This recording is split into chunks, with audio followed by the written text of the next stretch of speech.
Hello student, welcome to study Adda. आज की video में हम जानेंगे कक्षा 12 हिंदी की तैयारी कैसे करें।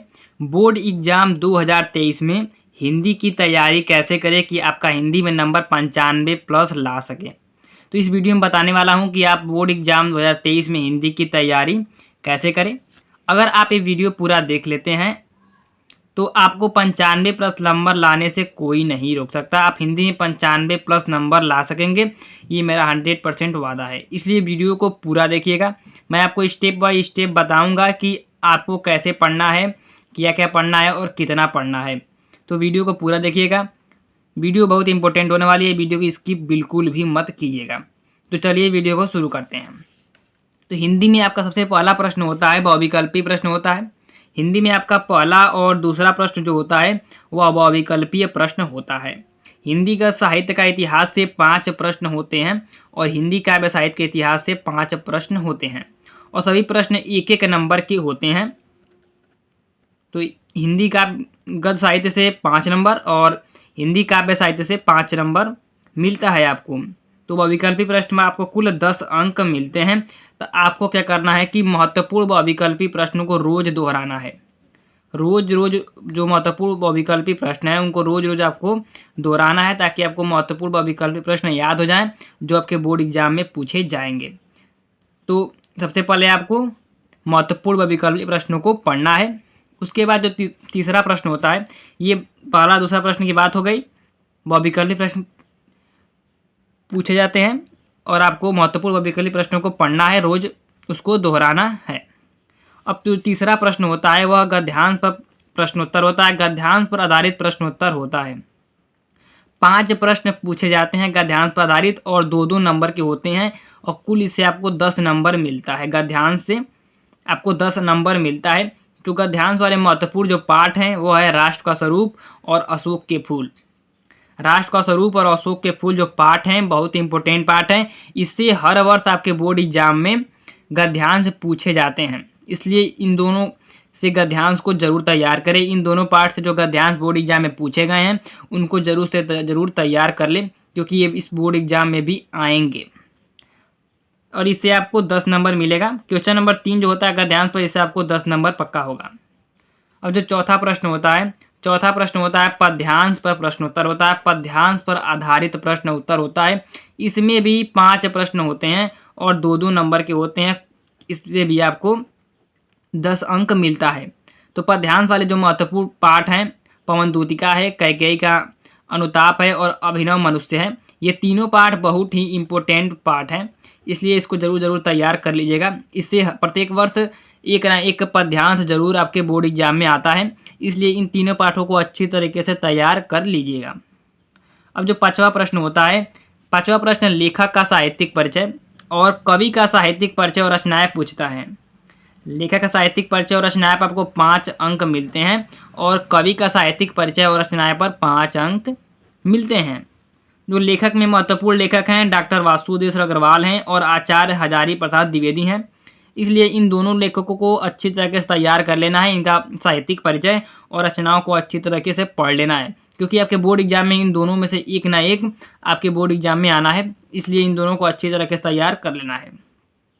जो महत्वपूर्ण कवि हैं वो हैं मैथिली शरण गुप्त, जयशंकर प्रसाद और महादेवी वर्मा।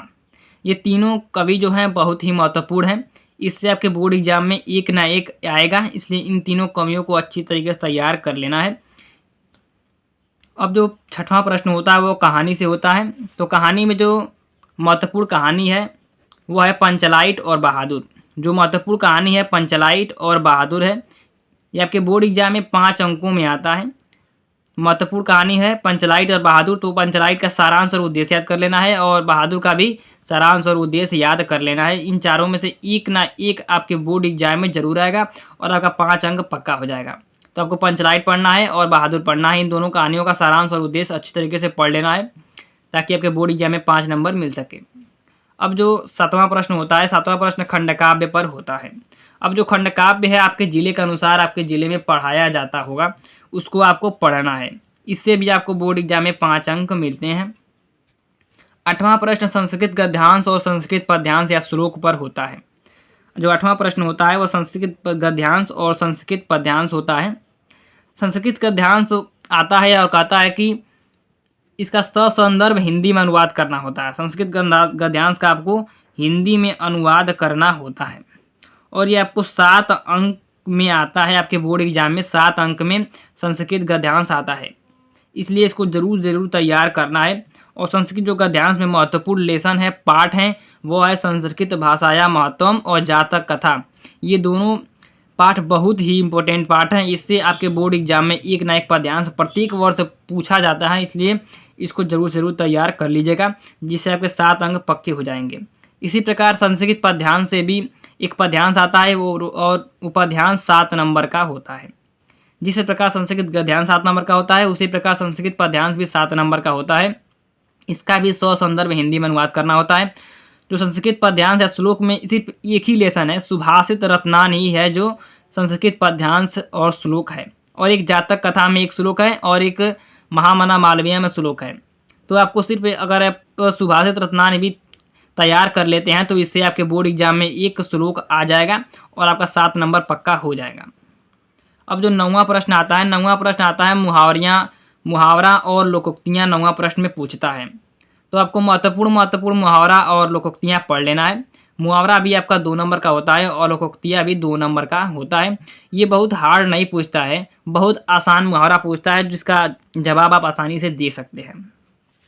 अब जो 10वां प्रश्न आपके बोर्ड के पेपर में होता है वो संधि, विच्छेद और विभक्ति पर होता है। जो आपका बोर्ड में संधि है, दीर्घ, गुण, यड़ और अयाज संधि है। इन्हीं संधियों केवल पढ़ना है, दीर्घ, गुण, यड़ और अयाज। संधि विच्छेद जो होता है वह अविकल्पीय प्रश्न होता है, इसलिए बहुत ही आसान होता है। अगर आप थोड़ा भी पढ़े होंगे तो आप इसका आसानी से जवाब दे लेंगे। ये आपका जो संधि विच्छेद होता है 3 नंबर का होता है, 3 पूछता है और 3 नंबर का होता है, 1 नंबर का होता है। और संधि विच्छेद बहुविकल्पीय प्रश्न होता है और बहुत आसान होता है, जिसका जवाब आप आसानी से दे सकते हैं। इसी में जो प्रश्न नंबर 10 में जो दूसरा होता है वो विभक्ति पहचान होता है। विभक्ति का पहचान करना होता है कि विभक्ति कौन सी है। तो विभक्ति में सिर्फ आपको 2 ही पढ़ना है, आत्मन और नामन पढ़ना है। आत्मन को और नामन को पढ़ना है। और विभक्ति पहचान भी आपका 2 नंबर में पूछा जाता है, 2 आता है और 2 नंबर में पूछा जाता है। अब जो 11वां प्रश्न होता है, 11वां प्रश्न भी व्याकरण से ही होता है। इसमें कुल 4 प्रश्न होते हैं 11वां में। शब्दों में सूक्ष्म अंतर होता है, अनेकार्थी शब्द होता है, अनेक शब्दों के लिए एक शब्द होता है, वाक्यों में त्रुटि मार्जन होता है। सभी 2-2 नंबर के होते हैं, जिससे कि आपको प्रश्न के 11 से कुल 8 नंबर मिलते हैं। तो जितने भी महत्वपूर्ण हैं आपको इनको पढ़ लेना है, ताकि आपके बोर्ड एग्जाम में इस प्रश्न से 8 नंबर मिल सकें। 12वां प्रश्न होता है, वो भी व्याकरण से ही होता है। 12वां प्रश्न में रस, अलंकार और छंद पूछता है। तो रस में जो महत्वपूर्ण रस हैं वह है करुण रस, हास्य रस और वीर रस। ये तीनों रस बहुत ही इम्पोर्टेंट रस हैं। प्रत्येक वर्ष इन तीनों में से एक ना एक रस आपके बोर्ड एग्जाम में पूछता है, इसलिए इन तीनों रसों का परिभाषा और उदाहरण अच्छी तरीके से तैयार कर लेना है। इससे आपको 2 नंबर बोर्ड एग्जाम में मिलते हैं। दूसरा है अलंकार। तो अलंकार में महत्वपूर्ण अलंकार है अनुप्रास अलंकार, यमक अलंकार, उपमा अलंकार और रूपक अलंकार। ये चारों जो अलंकार हैं बहुत ही इंपॉर्टेंट अलंकार हैं। इससे बोर्ड एग्जाम में आपके एक ना एक अलंकार पूछता है, इसलिए इन अलंकारों के उदाहरण और परिभाषा को याद कर लेना है, ताकि आपके बोर्ड एग्जाम में इसे 2 अंक पक्के हो सके। इसके बाद छंद है। तो महत्वपूर्ण छंद है चौपाई, दोहा और सोरठा। इन तीनों छंदों को अच्छी तरीके से तैयार कर लेना है। इन तीनों छंदों में से एक ना एक आपके बोर्ड एग्जाम में आएगा और इससे भी आपको 2 नंबर मिलते हैं। मतलब कि प्रश्न संख्या 12 से आपको कुल 6 अंक पक्के होते हैं। तो आपको इनको अच्छी तरीके से तैयार कर लेना है। अब जो 13वां प्रश्न होता है वह पत्र लेखन से होता है। 13वां प्रश्न पत्र लेखन से होता है और 6 नंबर में पत्र लेखन आपका आता है, 6 नंबर में आता है। तो पत्र लेखन सिर्फ 3 ही विषय पर पूछता है, नियुक्ति आवेदन पत्र पर, या बैंक से किसी व्यवसाय के लिए ऋण प्राप्त करने का आवेदन पत्र पर, या अपने नगर या गांव की सफाई हेतु संबंधित अधिकारी को प्रार्थना पत्र पर पूछता है पत्र लेखन। तो आपको क्या करना है, सिर्फ 2 ही विषयों पर तैयार करना है। आप क्या कीजिए कि नियुक्ति आवेदन पत्र पर तैयार कर लीजिए और बैंक से किसी व्यवसाय के लिए ऋण प्राप्त करने का आवेदन पत्र तैयार कर लीजिए।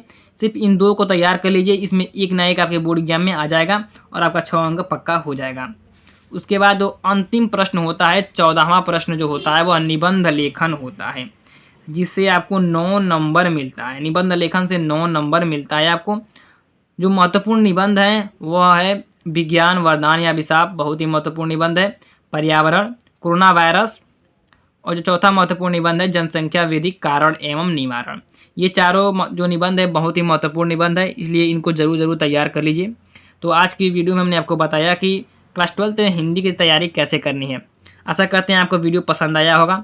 चैनल पर नए हैं तो सब्सक्राइब कर लीजिएगा, क्योंकि हमारे चैनल पर आपके क्लास 12th हिंदी से संबंधित सभी वीडियो दिए जाएंगे।